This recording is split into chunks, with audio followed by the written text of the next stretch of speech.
Alors, nouvelle vignette, je vois qu'au niveau du programme, on a 10 minutes de retard et je dis bravo à tous les intervenants parce que c'est vraiment rien quand on voit la dose de travail que vous menez de front sur scène face à vous.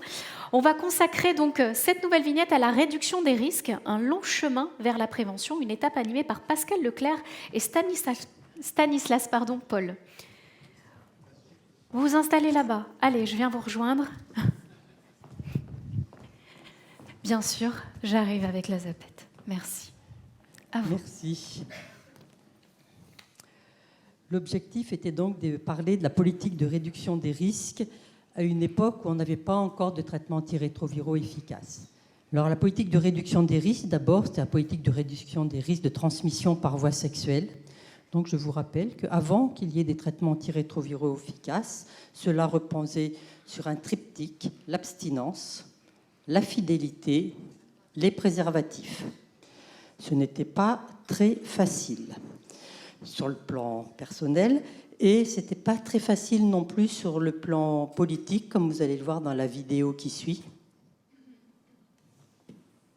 1987. Le sida, on sait que le problème préservatif est essentiel dans cette affaire. Or, en France, c'est pas toujours facile. C'est vrai que le préservatif, c'est le meilleur moyen de prophylaxie. Alors, vous savez qu'il y a une loi qui interdit la publicité, c'est-à-dire qui interdit de dire que les préservatifs sont un moyen de prophylaxie contre les maladies sexuellement transmissibles. Ce que les médecins dénoncent toujours. J'ai l'intention d'abroger cette loi. Donc, si vous voyez que sur le plan de la prévention des risques sexuels, les choses n'étaient pas toutes simples et donc les gens ont quand même dû faire beaucoup de progrès. C'est pas pour dire du mal du temps passé, c'est juste pour dire qu'on partait d'assez loin. Alors maintenant, les choses, comme vous le savez tous, sont évidemment beaucoup plus faciles avec le TASP et la PrEP qui seront évidemment évoqués plus tard.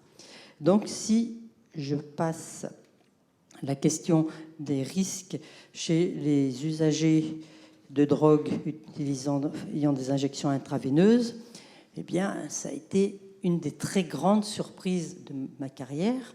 C'est-à-dire que c'est le groupe qui a le plus facilement, le plus rapidement baissé son taux d'infection. Donc, vous avez la prévalence du VIH chez les usagers de drogue par voie intraveineuse entre 1994 et 2008 en haut. En bas, c'est celle de l'hépatite C. C'est pour ça que Stan Paul est parmi nous. Et donc tout ça, qu'est-ce qui s'est passé entre-temps ?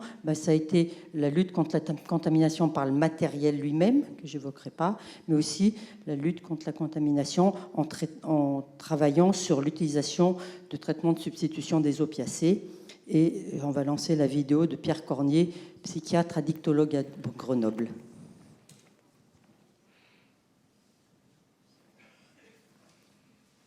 Merci d'être là. On sait tous les deux que tu as été un des pionniers d'utilisation des traitements de substitution des opiacés. Ceux-ci, leur utilisation à l'époque, avait entre autres objectif la possibilité de diminuer le risque de transmission du VIH. Tout d'abord, si tu peux nous dire en quelques mots comment ça a été perçu, accueilli par les patients toxicomanes ? Par les patients, dans l'ensemble, ça a été accueilli de manière assez positive, puisque ceux qui ont bénéficié de la méthadone s'appelaient entre eux des méthadoniens. Donc, voilà, c'était un peu les élus qui avaient droit, quoi, parce qu'on avait 20 places pour la méthadone au début. Donc, mais on avait déjà anticipé avec la buprenorphine, donc c'était déjà une suite, quoi. Et c'était avant l'autorisation légale. Tu as vécu comment le fait que des patients dont on trouvait qu'ils étaient toujours loin du soin, difficiles à capter, finalement ils venaient très régulièrement à leur point de contact pour avoir leur traitement ? Ah, tout à fait, ils venaient tous les jours au début. Et c'était pas du luxe, je peux vous dire. Je dis ça à tout le monde, quoi. C'était pas du luxe parce que au début, on nous a dit « Oh, oui, mais cette contrainte, ça va pas marcher, etc. » Au contraire, ça a très bien marché. Ça a très bien marché parce qu'ils en redemandaient. Quand on commençait à espacer, parce qu'au bout d'un certain temps, on espaçait les contrôles, etc. Et ils le regrettaient presque, quoi. Et même quand il y a eu le passage en ville, ils revenaient quand même nous dire bonjour, quoi, parce que c'est aux infirmières surtout qui s'occupaient d'eux au centre au lieu où on distribuait la méthadone. Avant même la buprenorphine, puisque la buprenorphine on l'a utilisée largement avant, Et j'avais par an 20 patients qui décédaient d'overdose et 20 patients qui décédaient du sida. Le vieux dogme, c'était sevrage, point de salut, et puis contrainte, etc. Donc c'était ça le rythme. Hein. D'ailleurs, bon, ce qui est dommage, je dirais, c'est que cette évolution qui était nécessaire et qui, heureusement qu'elle a eu lieu, n'a pas été faite à partir d'une réaction, pas d'une réaction, mais d'une réflexion sur la toxicomanie. On peut toujours trouver la panacée qui marcherait pour tous. Ça n'existe pas. Puisque justement, la toxicomanie, ça a un caractère unifiant sur une population. Et la seule manière de les aider à s'en sortir, c'est de singulariser la démarche. Pour qu'ils sortent de cette espèce de modalité de fonctionnement qui masque leur véritable subjectivité, quoi.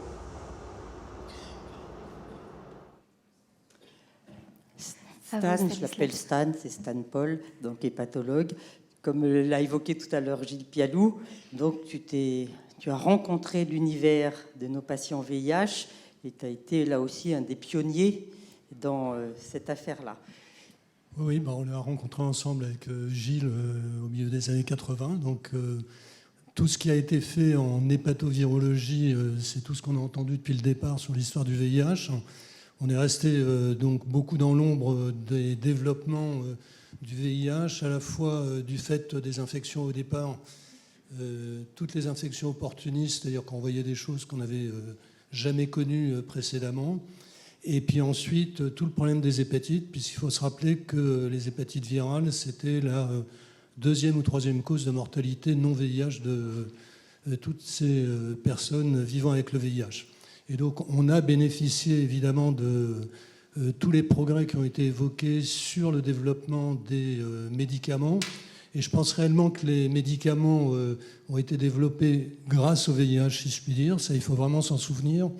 Pour le virus de l'hépatite B, on a vraiment débuté avec la lamivudine. Et on a arrêté de voir, donc à la fin des années 90, tous ces patients infectés par le B ou par le B et delta qui mouraient avec des maladies hépatiques très rapidement évolutives et qui ne mouraient pas du VIH. Et puis ensuite, on a bénéficié du fait des modélisations et des développements, donc notamment des inhibiteurs de protéases pour le VIH, de ces développements pour le virus de l'hépatite C. On a représenté là toute cette histoire. Donc c'est une histoire sur 30 ans à partir de la découverte du virus de l'hépatite C, donc en 1988, la publication est de 89. Mais tous ces efforts qui ont été faits pour finalement arriver au début des années 2010 aux traitements oraux en combinaison avec l'interféron au départ et puis après 2013 uniquement des combinaisons orales qui guérissent tous les patients.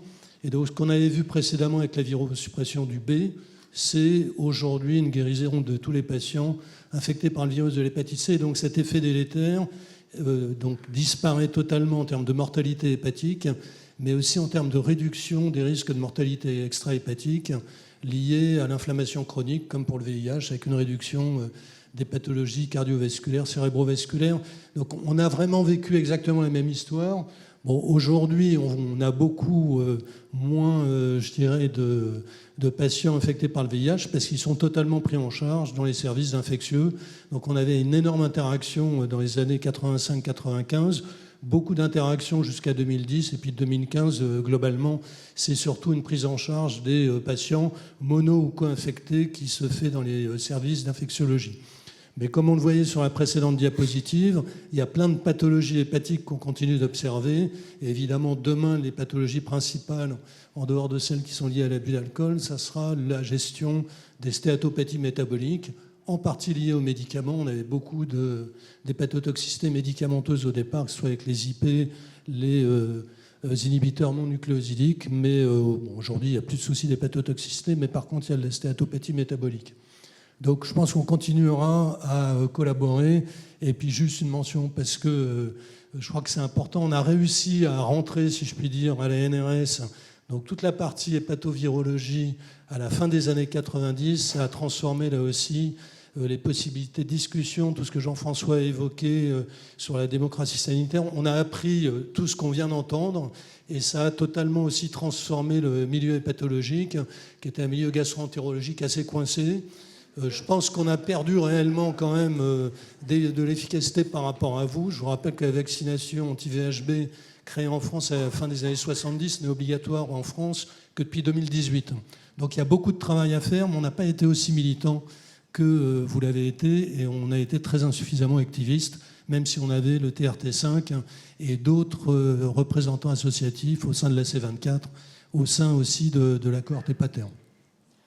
Merci beaucoup. Merci beaucoup, Stanislas Paul. Je vous invite à rejoindre la salle.